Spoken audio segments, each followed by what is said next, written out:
আসসালামু আলাইকুম রহমতুল্লাহি অবরকাতুহ। সম্মানিত দর্শক, ডক্টর মোহাম্মদ ইউনূস সরকারের কর্মকাণ্ড, তার সরকারের সফলতা ব্যর্থতা এবং সম্ভবত তার সরকারের যে ভবিষ্যৎ কি হতে যাচ্ছে, এগুলো নিয়ে নাকি একটি আন্তর্জাতিক সংস্থা বিস্তারিত জরিপ করেছে এবং সেই জরিপের ফলাফল নিয়ে কথাবার্তা বলবো। তার আগে বলে নেই যে কেন এই জরিপটিকে আমি দুনিয়া কাঁপানো একটি জরিপ বলছি।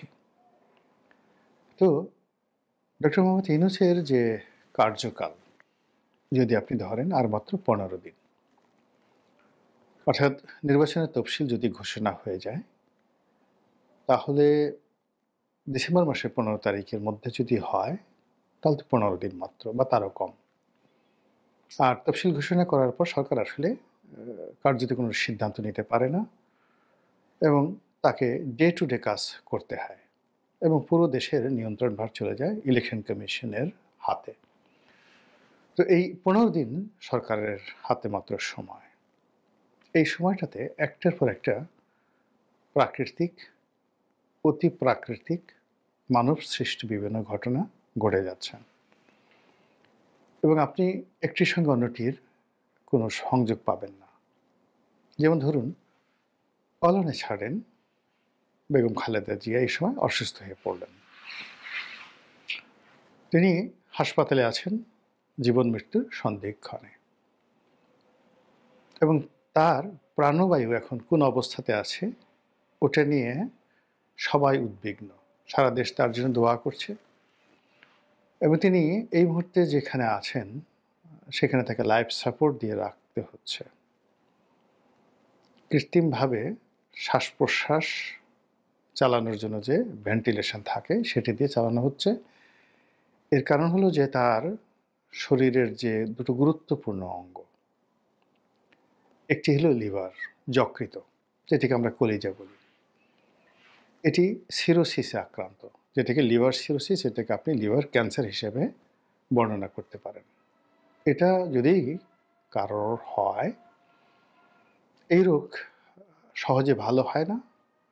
যদি যুবক বয়সে, অল্প বয়সে হয়, অনেক সময় এই কলিজা কেটে ওখানে নতুন কলিজা লাগানো হয়, লিভার ফেলে নতুন লিভার বানানো হয়, যকৃত যেটার বাংলা নাম।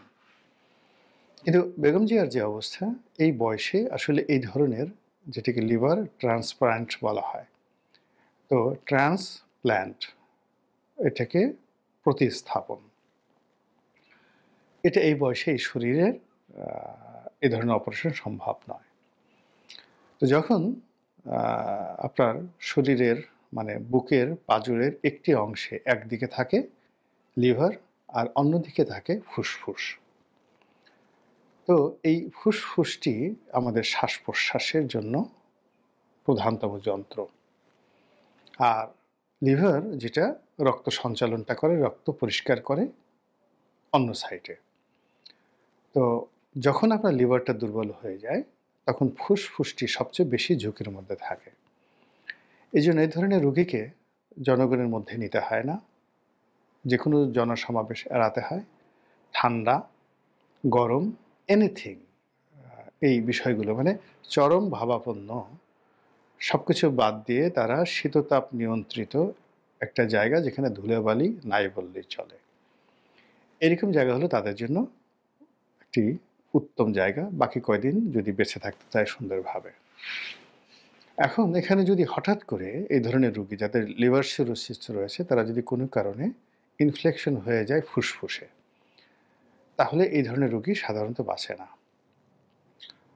কয়েকদিন আগে আমার একজন কেয়ারটেকার হঠাৎ করে এরকম অসুস্থ হয়ে গেল। ঢাকা মেডিকেলের আইসিইউতে প্রায় ১ মাস সে ছিল। তাকে এই ভেন্টিলেশন দিয়ে রাখতে হয়েছে। কিন্তু একেবারে বয়স অল্প, কত ৩৫ বছর হবে, কিন্তু তাকে কিন্তু আসলে বাঁচানো যায়নি। এই ঘটনাটা ঘটেছে জাস্ট আমার জীবনে এই দিন ১০ আগে। গত ১ মাস যাবৎ আমি তাকে নিয়ে ব্যস্ত ছিলাম। নিজের ছেলের মতোই তাকে স্নেহ করতাম। আমাকে বাবা ডাকতেন। আর অনেক দিন ধরে সে আমার সঙ্গে ছিল।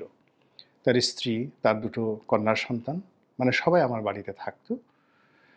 আর হোল ফ্যামিলি জাস্ট দেখাশোনা করতো, বাড়ির কেয়ারটেকার, বাবুর্চি, পুরো কাজটা সে করতো। ফলে এই পরিবারটি যখন এইভাবে আক্রান্ত হলো, ওটা আমার জন্য একটা বিরাট বেদনার। এবং আমি এরপর থেকে এই লিভার সিরোসিস এবং অ্যাট দ্য সেম টাইম ফুসফুসের যে ইনফ্লেকশন, এই বিষয়টি সম্পর্কে অতিমাত্রায় সচেতন।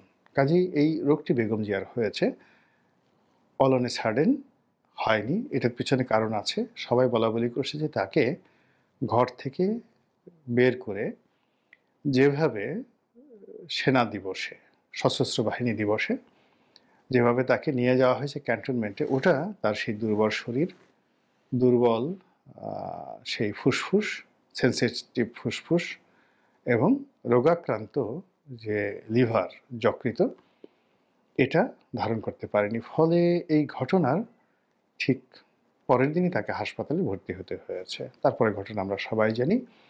এখন এটাকে কি মানবসৃষ্ট বলবেন, প্রাকৃতিক বলবেন, এটা আপনার বিষয়। কিন্তু বেগম জিয়ার এই অসুস্থতা পুরো বাংলাদেশকে অনিশ্চিত করে ফেলেছে। নির্বাচনের শিডিউল থাকবে কি থাকবে না, তারপর নির্বাচন সঠিক সময় হবে কি হবে না, এটা নিয়ে যে অতীতের বিতর্ক ছিল। এক পক্ষ বলছিল যে নির্বাচন হবে না, এই সরকার নির্বাচন করতে পারবে না, বা এই সরকারের ওই কোয়ালিটি নিয়ে একটা ভালো নির্বাচন করার জন্য, অথবা নির্বাচন বানচাল করার জন্য শক্তিশালী পক্ষগুলো তৎপরতা চালাচ্ছে। আর ডক্টর মোহাম্মদ ইউনূস এবং বিএনপি সম্মিলিতভাবে নির্বাচন সঠিক সময় নিষ্পন্ন করার জন্য চেষ্টা চালিয়ে যাচ্ছে। এই যে একটা সমীকরণ দাঁড়িয়েছিল, এটি এই বেগম জিয়ার অসুস্থতার ফলে আবার 180 ডিগ্রি অ্যাঙ্গেলে ঘুরে গেছে। এখন উনি যেভাবে আছেন, এভাবে যদি আরও 15 দিন থাকেন, আরও 1 মাসে যদি তাকে লাইফ সাপোর্টে রাখা হয়, আমার কাছে মনে হচ্ছে না যে বিএনপির কোনো লোক এই সময়টিতে নির্বাচন করার জন্য খুব বেশি সরকারকে চাপ দেবেন বা সরকার আগ্রহী হবে। অন্যদিকে যারা নির্বাচনটাকে পিছিয়ে দিতে চান, তারা এটাকে একটি মোক্ষম সময় হিসেবে ব্যবহার করতে চাইবেন। গেল একটা। দ্বিতীয়ত হলো যে এই সময়টিতে জনাব তারেক রহমান সাহেবকে প্রভোগ করা হচ্ছে যে হি শুড কাম, তার বাংলাদেশে আসা উচিত এবং তার মায়ের যে অসুস্থতা, এই অসুস্থতা তাকে অন্তত হাসপাতালে দাঁড়িয়ে থেকে কান্নাকাটি করা উচিত অন্য সব বাঙালির মতো। বেগম জিয়া যেভাবে অসুস্থ, সেখানে আসলে তারেক রহমান সাহেব আপনার আমার মতো বাইরে দাঁড়িয়ে কাঁদতে পারবেন, দাঁড়িয়ে থাকতে পারবেন, এবং আপনার আমার সঙ্গে তিনি সেই কাঁধে কাঁধ মিলিয়ে তিনি দেখতে পারবেন ঘটনা। এর বাইরে তার কিছু করার নেই। কিন্তু আমরা প্রভোগ করছি তাকে আসতে হবে, তার মেয়েকেও আসতে হবে, তার স্ত্রীকেও আসতে হবে, এবং আবহমান বাংলার এই মাতৃভক্তি, পিতৃভক্তি, এই জিনিসটি তাকে প্র্যাকটিক্যালি, বাস্তবে দেশবাসীর নিকট তাকে প্রমাণ করতে হবে। এবং এখন তিনি এই বিষয়টা নিয়ে এতটা সেন্সিটিভ অবস্থার মধ্যে পড়েছেন যে আজকের এই দিনে আমি যখন ভিডিওটি করছি, ডিসেম্বর মাসের 2 তারিখ দুপুরবেলা, তখন ইন্টারনেটে ছড়িয়ে পড়ছে যে তারেক রহমান সাহেব হিথ্রো এয়ারপোর্টে তিনি আলটিমেটলি ঢুকে গেছেন এবং প্লেনে উঠছেন বাংলাদেশে আসার জন্য, এবং আজ রাতে তিনি বাংলাদেশে আসবেন। আমাকে অনেকে জিজ্ঞেস করছে, তা আমি বললাম যে ভাই আমি জানি না, আল্লাহ জানেন। এখন তিনি প্রভোগ হয়ে আসবেন কি আসবেন না, এটা আর একটা জটিল পরিস্থিতি তৈরি করবে। আসলে এক ধরনের পরিস্থিতি, না আসলে এক ধরনের পরিস্থিতি। আবার এই যে বেগম জিয়ার অসুস্থতা নিয়ে তিনি যে একটা স্ট্যাটাস দিয়েছেন যে তিনি বাংলাদেশে আসতে পারছেন না, এর কারণ হলো আসার জন্য বহু পক্ষের সম্মতি দরকার রয়েছে। তিনি অন্য সবার মতো একক সিদ্ধান্ত নিতে পারছেন না। তো এটা যদি তিনি স্থির রাখেন, তাহলে মাঠে তার যারা নেতাকর্মী রয়েছেন তারা মাঠে মারা পড়বেন। এর কারণ হলো নেতা যেখানে আসতে পারছেন না, ইট মিনস বিএনপির ক্ষমতা নেই, এবং যাদের ক্ষমতা নেই তাদেরকে কেউ পাত্তা দেয় না, তারা ক্ষমতা আসছে না, এটা কনফার্ম হয়ে যাবে।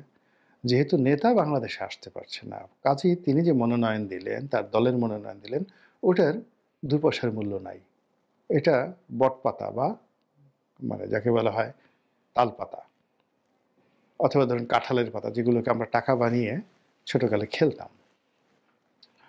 তো এরকম নমিনেশনের মূল্য কমে যাবে, প্রার্থীরা মাঠের মধ্যে ভীষণ রকম বিপর্যয়ের মধ্যে পড়বেন, অন্তর্দ্বন্দ্ব কলহ বের হয়ে যাবে, যেহেতু নেতার কোনো ক্ষমতা নেই, নেতা আসতে পারছেন না, নেতার ভোট নাই, তিনি ভোটার না, এই ইত্যাদি কথাবার্তা কিন্তু ইতিমধ্যে এটা মানব সৃষ্ট অথবা প্রকৃতির সৃষ্ট, বাট ফ্যাক্ট। ২ নম্বর হলো তিনি এখন যদি আজকে রাতে সত্যি আসেন, তখন সবাই বলবে যে তিনি যে আগে যে কথাটা বলেছিলেন সে কথা তো তিনি সঠিক বলেননি। তো সব পক্ষ যদি রাজি না থাকতো তিনি এলেন কি করে? এটা একটা ব্যাপার। আর এই যে এখন একটা শ্বাসরুদ্ধকর অবস্থা, সেই শ্বাসরুদ্ধকর অবস্থার মধ্যে তিনি আসবেন, দাঁড়িয়ে থাকবেন, কাঁদবেন। ফলে তাকে নিয়ে যে আবেগ, উচ্ছ্বাস, তার নেতৃত্বের যে রয়্যালিটি, রাজস্বিকতা, এটা আর দেখানো হলো না। এটা সেলিব্রেট করা হলো না। ফলে তিনি আর মির্জা ফখরুল, তিনি আর সালাউদ্দিন সাহেব, তিনি নাহিদ, সার্জিস, আমতারেক, নুরুল হক নুরু, পার্থ, ব্যারিস্টার পার্থ, ববি হাজ্জাজ, জোনায়েদ সাকি, এদের মধ্যে খুব বেশি পার্থক্য করা যাবে না। এই কারণ হলো যে সবাই তো আমরা মানুষ। রাজা আমরা বানাই, তাকে পোশাক পরাই, তার জন্য বড় একটা চেয়ার দেই, তার মাথায় একটা মুকুট দেই, তার জন্য ঘোড়া তৈরি করি, তার হাতে একটা চাবুক দিয়ে দেই। এরপরে আমরা বলি সে রাজা। কিন্তু সেই রাজা যখন ওই সব কিছু ত্যাগ করে ছদ্মবেশে বের হন, তখন আমরা তাকে একজন সাধারণ মানুষ মনে করি। বাংলাদেশের রাজনীতিতে বেগম জিয়া, শেখ হাসিনা, মানে আমরাই তাদেরকে রাজা বানিয়েছি। কিন্তু তারা যখন রাজনীতিতে রাজা হননি, তার আগে দেখবেন তারা গৃহবধূ, একেবারে গৃহবধূ। কেউ তাদেরকে পাত্তা দিত না। তারেক রহমান সাহেবের আগের ছবিগুলো দেখেন, জিয়াউর রহমান সাহেব মারা যাওয়ার পর তার ছবি দেখেন, কিংবা ৯১-তে হাওয়া ভবনের সময় তার ছবিগুলো দেখেন। He just like a ordinary man. এখন আমাদের দেশে তো অর্ডিনারি ম্যানকে কেউ রাজা মানে না। অর্ডিনারি ম্যানের কেউ কমান্ড মান্য করে না। এমনকি একজন অর্ডিনারি ম্যান খুব জ্ঞানী গুণী হলো তার কথা কেউ শুনতে চায় না। আপনার পদ থাকতে হবে, পোর্টফোলিও থাকতে হবে, মেকআপ গোটাপ থাকতে হবে। যেমন রবীন্দ্রনাথ, অত বড় দাড়ি না থাকলে আর চুল না থাকলে তাকে লোকজন রবীন্দ্রনাথ মনেই করতো না। নজরুল, তার যদি এরকম ঝাঁকড়া চুল না থাকতো তাহলে কেউ তাকে নজরুল মনে করতো না। This is the fact. মানে আপনাকে বুদ্ধিজীবী হতে হলেও আপনাকে ভং ধরতে হবে। ভং ছাড়া কখনো আপনি বুদ্ধিজীবী হতে পারবেন না। অনেকে দেখবেন দাঁত মাজে না, জটা, মাথায় বিরাট জটা পরে, বিরাট জুব্বা পরে, অনেকে দাঁত মাজে না, তার সঙ্গে সঙ্গে আবার কেউ কেউ তো ন্যাংটা হয়ে থাকে। এটা হলো বিশেষত দেখানোর জন্য, ন্যাংটা ফকির, ন্যাংটা বাবা। তো রাজনীতিতে এরকম একটা হিম্যানশিপ করতে হয়। আর হার রয়্যাল হাইনেস, বেগম যে এখানে বিখ্যাত তার রয়্যাল হাইনেসের জন্য, তার অ্যাটিটিউডের জন্য। বাঘ আর শিয়ালের মধ্যে ডিফারেন্সটা কি? রয়্যাল অ্যাটিটিউড এবং একটা সোর্সের ভাবের জন্য। তো সেক্ষেত্রে তারেক রহমান সাহেবের যে নেতৃত্বের যে শাইনিং দিকগুলো আছে, এটাকে বিএনপি সেলিব্রেট করে যেভাবে তাকে বাংলাদেশে বরণ করে নিতে চাচ্ছিল, বহু সংখ্যক মানুষ উপস্থিত হবে এবং তাকে সিংহাসনে বসানো হবে, তার জন্য বিশেষ বাড়ি প্রস্তুত, just like a king, just like a future prime minister. ওটা এই মুহূর্তে এসে মানে একেবারে আমতারিখের পর্যায়ে নামিয়ে দেওয়া হলো, যদি তিনি আসেন। এটা সম্ভব না এই সময়টাতে। মানে এই ধরনের ফিউনারেল অনুষ্ঠানে, শোকের অনুষ্ঠানে আপনি আলাদা হতে পারবেন না। এবং আপনি দেখেন যে ভারতে রাহুল গান্ধী এভাবে খুব সাধারণ হতে চেয়েছিলেন, কিন্তু পারেননি। এখন তাকে আবার সং ধরতে হয়েছে, আবার তাকে অসাধারণ হতে হচ্ছে, তার বোনের সাহায্য নিতে হয়েছে। আমাদের এই যে ঢাকার নবাব পরিবারটা, নবাব খাজা সলিমুল্লাহর হাতে শেষ হয়ে গেল। কেন? নবাব খাজা সলিমুল্লাহর একমাত্র অপরাধ হলো তিনি হাজী মোহাম্মদ মহসিন হতে চেয়েছিলেন। তিনি সারাক্ষণ গরিব মানুষের সাথে চলতেন, নবাবী পোশাক আশাক পরতেন না। এই জন্য তার বাবা তাকে দুই চোখে দেখতে পারতেন না, এবং তিনি স্পষ্ট জানতেন যে এই ছেলের হাতেই আমার এই নবাব পরিবার ধ্বংস হয়ে যাবে, এবং তাই হয়েছিল।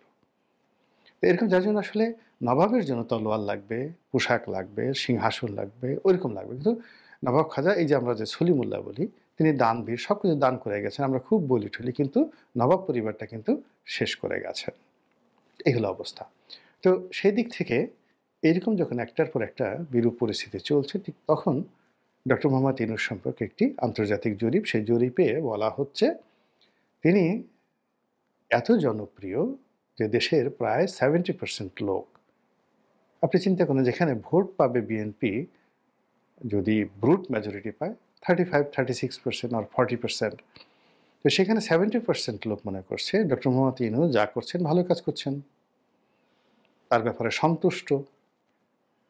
এবং এই যে আগে যে ন্যারেটিভগুলো যে স্যার আরও 5 বছর থেকে যান, আরও 50 বছর থেকে যান, এই জরিপের ফলে যদি তিনি মোটামুটি এই বর্তমান যে সমস্যাগুলো বললাম এতক্ষণ দীর্ঘমেয়াদে, এই সমস্যার সুযোগে তার যদি মনে ইয়াদ আসে, তার ইচ্ছাশক্তি আসে যে যেহেতু এত মানুষ চায়, 70% মানুষ, 18 কোটির মধ্যে যদি 70% মানুষ তার কল্যাণ চায়, তার ব্যাপারে সন্তুষ্ট থাকে, তাহলে এই যে মানুষের এত আকুতি, এগুলো বাদ দিয়ে তিনি যদি চলে যান তাহলে গুনাহ হবে না বলেন?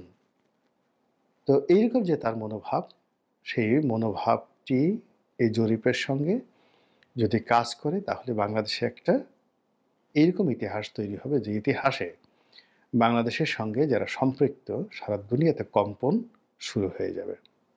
আর এজন্যই আমি বলছি দুনিয়া কাঁপানো তদন্ত রিপোর্ট, সরি, দুনিয়া কাঁপানো জরিপ জরিপ বা প্রতিবেদন।